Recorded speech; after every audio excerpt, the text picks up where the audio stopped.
right, so can we all agree that Ryan Garcia really needs to learn how to act right around rich white people? Because obviously, what you've seen in the recent news, him getting arrested in a Beverly Hills hotel, what is up with that?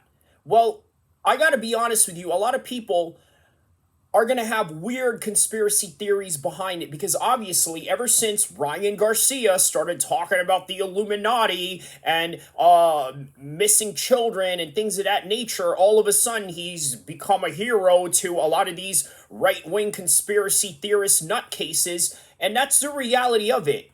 Because that's the angle that I'm going to take with this video that I don't think a lot of people are sort of delving into. Now, why is that? Because for one, you can only take the face value of what is going on. He was in a hotel room in Beverly Hills, started acting a fool, vandalizing the whole entire place, and a lot of people want to sort of claim that the reason behind this is for the simple fact that he was exposing the elites. That is one of the narrative that a lot of people want to run with this particular story. Now, is that correct? The true to God honesty? No, it's not. And I'm going to tell you why. Sometimes you have to take responsibilities for your own actions. That's the reality of it. Mental health crisis, all this other stuff. I think a lot of people really overplay the whole mental health crisis thing. Now, I got to be honest with you. It's very hard to criticize Ryan Garcia. And I'm going to tell you why. This guy spent, I would believe, 10 to 20 million dollars, maybe even more, of his own money to help the kids in Palestine. Now, you see something like that, it's very difficult to attack a man. But let's try to really understand and decompartmentalize each individual cases as their own. Okay, for example, him crashing out like this really doesn't mean anything in terms of the Illuminati, in terms of conspiracy theories, in terms of the California State Athletic Commission trying to sabotage him. Sometimes you got to understand that, yes, even though these people are involved, I'm talking about Ryan Garcia is involved in this particular conspiracy theory of talking about the Illuminati and missing children and things of that nature and all these elites that do these wild parties and things like that. Look, I'm going to be honest with you. If you're this type of guy, those type of people that constantly talk about these things over and over again, you got to understand that nobody cares, even if you're Ryan Garcia. Bro, I'm telling you right now, you know how many people I know that swear up and down they are being hunted by the government.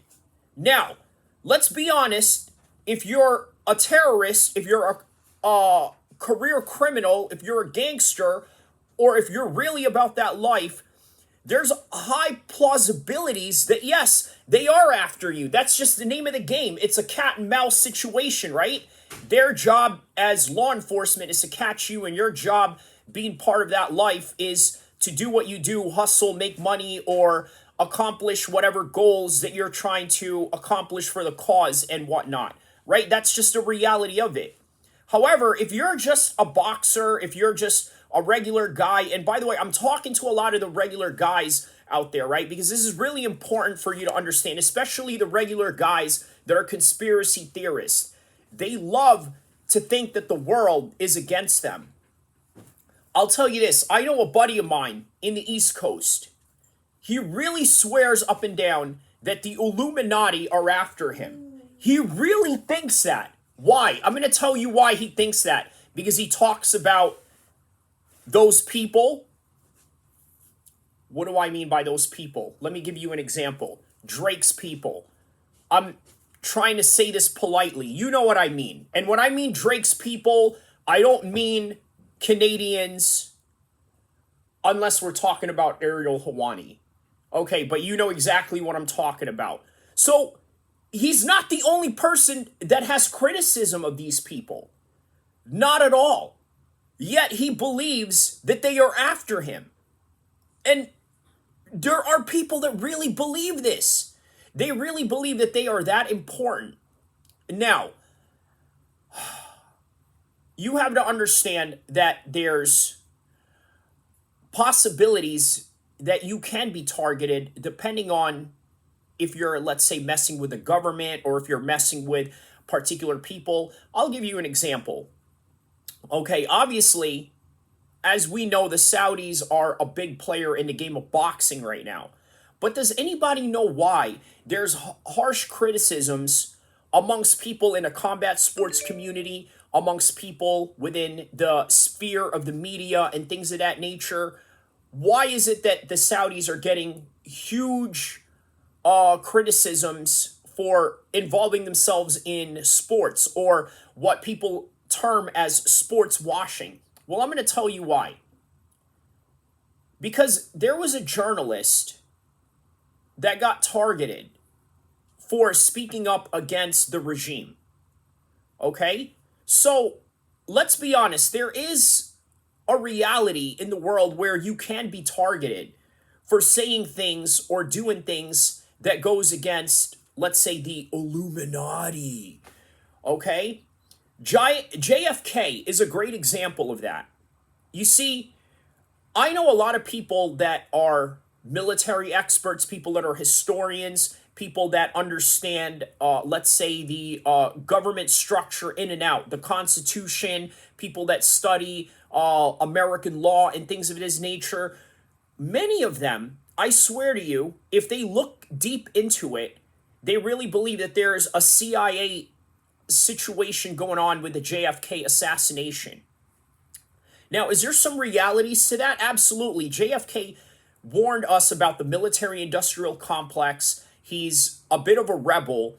And then on top of that, you got to understand the Kennedys come from a prominent Irish family that has a background in criminal organizations. So you talk about Daniel Kinahan, Don King, all these dudes that were involved in, in that life, and in particular, the life of crime and things of that nature. I mean, the Kennedys, before they got into politics, they were moonshine smugglers before they got into politics.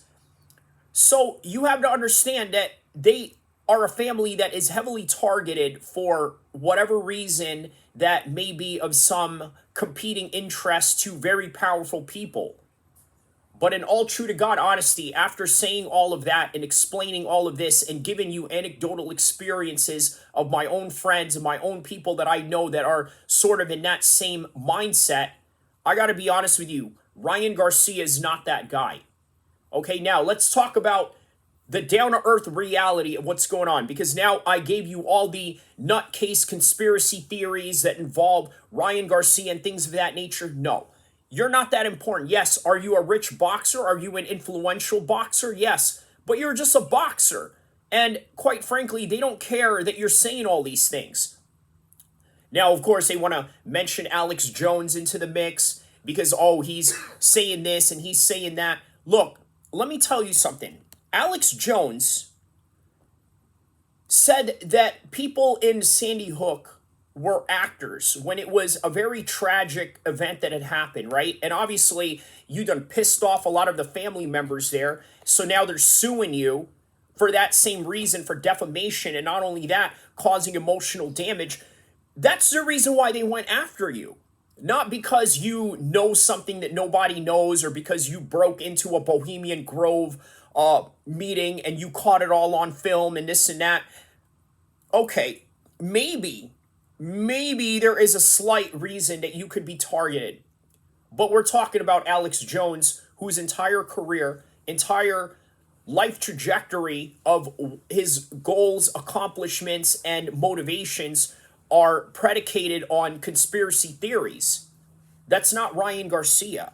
You see, Ryan Garcia was one of the first of this generation to be what you would know as the influencer boxer. I mean, like a real boxer, right? Obviously, Jake Paul, you could sort of say that he is now a real boxer because now he's competing with real people. And the Mike Tyson fight, you could make of that as you will.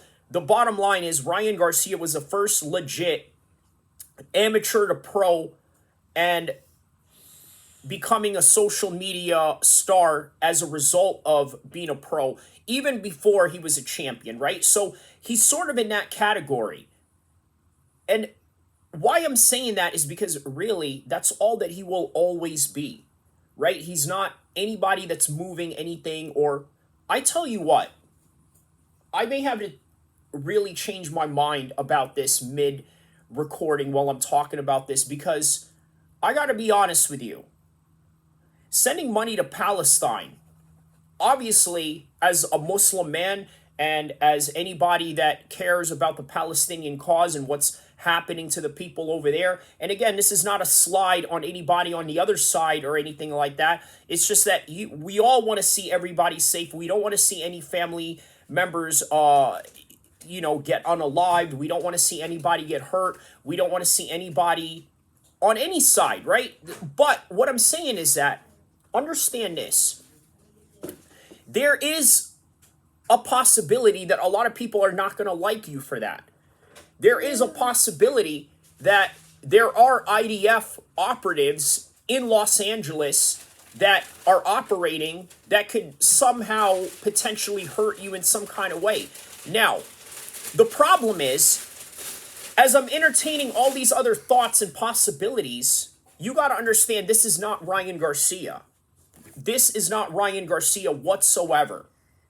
Because what he did in that hotel room is completely irrelevant to everything else that I had just talked about for the last 7 minutes. That's the reality of it. So there is no conspiracy behind what he did. Let's just put it plain and simple. Just like from what I said in the beginning of the video, Ryan Garcia crashed out, and as a result, he doesn't know how to behave around rich white people, because guess what? He could have gotten away with acting like this, let's say if he was in East Los Angeles, right? In the barrio, in the hood, in Compton, in Stockton, in Sacramento, in New York, in the Bronx, right? If you act up and you crash out, hey, guess what? The police come, they ask questions. Hey, what's going on here? You ask anybody in the hood or anything like that, what are they going to say? No, nothing. Okay, but you go to Beverly Hills where there's a bunch of Beckys, a bunch of Kevins, a bunch of Karens. Guess what happens? Oh, it was that guy right there, the famous boxer. He's over there trashing the entire hotel room, vandalizing the entire place, acting a fool while he's drunk. So that's the problem with this whole thing. Here's another problem that I have, right? Everybody constantly harps about mental health. Look, in all honesty, is there a possibility that there is a mental health crisis going on with Ryan Garcia? Sure. You got to understand, this kid has been boxing since he was 8 or 9 years old. Okay, at a very young age, he's been boxing since, and here's something you got to understand about that. When you get hit in the head that many times as a kid, and by the way, this is very prevalent in the boxing culture, right? Unless, of course, they modified a certain type of training habits, sort of like what the Cubans do. What they do is they spar in a very playful manner. The Thais in Thailand, they spar in the same similar fashion, very slow, very drill-like, very methodical, but not hitting each other too hard, but giving each other enough work to sort of understand what is in front of them. Whereas in certain cultures of boxing, especially out here in the United States, elsewhere, Eastern Europe and whatnot, the culture of boxing is get in the ring, spar, get those rounds in, get those experience in, and as a result, you're going to cause certain levels of brain damage to you as an adult. And by the way, this is really the reality of it. Even Anthony Joshua said, I would not allow my son to box at a very young age. He said that at a young age, it would probably be better for them to practice wrestling. Now imagine that. Anthony Joshua, highly proponent of boxing, right? Obviously, this is something that he's going to promote in a very heavy way. Now, as a result of that, He says that his son should do boxing to get him ready for any type of combat sports in the future or just any type of combat training. Why? Because it's a lot safer and that's the reality. But the point of the matter is, I'm not here to debate about which sport is safer for the youth or anything like that, but just understand Ryan Garcia has been punched in the head way too many times from the time that he was a kid until the time he was an adult. So you have to imagine that that somehow affects his brain in some kind of way. Gervonta Davis is the same way, right? You look at all the domestic cases that he's had going on, the rage that he has, the quick anger that would arise out of being provoked. I mean, this is all from getting your head rocked since you were very young. So, of course, it's no wonder that that would happen. It's no wonder that you would get into certain cases for the case of Gervonta Davis, but also you would understand why Ryan Garcia in this particular process would crash out as well. So that is all that I have for you guys right now in terms of Ryan Garcia and his crashing out situation he had going on. Don't forget to like and subscribe. I will see you guys in the next content to come, inshallah.